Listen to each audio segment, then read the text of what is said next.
So this is just a quick video to show you a couple of options for storyboarding in TVPaint. So usually I will just make a couple of clips and I'll have my script up on another screen and I'll just start drawing from here. So that's the first panel, and this is the second panel, and usually what I do is I then go to this one, and as I add more panels I would then put the action, dialogue and notes and stuff in these smaller sections. Typically I only use these if I'm exporting. These boxes are really helpful if you pass the file to someone else and they have to know what's going on. So that's another way that you can do it. So in this panel, this is where you'd like time everything out and add your soundtrack. This is more for making animatics and things, but you basically just click at the corner of the shots and stretch them out to the audio, which would be underneath. If you go into each individual panel, obviously you can add more drawings and layer them up and extend them, make them longer. So this is the mark out section of where in the project panel, this is where it ends for that shot.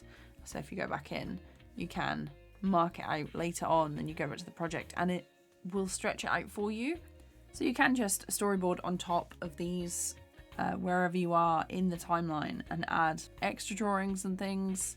Doesn't really matter where you do it, but it will create like these extra frames. So if you wanted to layer stuff up separately, I'd recommend you go into the timeline and use the different layers and stretch them out like that, just in case you want to hide stuff later. If you end up deciding to export a storyboard from TVPaint, if you bookmark, so right click and select toggle bookmark, these will also be an option for when you export. So if I go to file and publish, and then you have like HTML and PDF. I typically use PDF if I go to frame and select bookmarks. When I export that, I'm just gonna publish it. Now this is what those export settings look like in this PDF. So as you can see, there is one preview for the first shot and then 3 for the second. And basically in the first shot, I didn't add any bookmarks, so we don't get the duck coming into the right-hand side of the screen. Whereas with the 3 bookmarks I placed in the second shot, all 3 points have appeared in the storyboard. So that's just something you want to keep in mind. So it is possible to bring in a video file or PNG sequence into TVPaint, and you just simply have to click and drag it into the thing and it will pop up this window. So to be honest, this is the most important part, because you can have it as a separate project and you can have it as a clip, or you can import the footage to a layer within your current shot in that project. You want to make sure that single frame is unticked, because this is going to be a video file or a PNG sequence.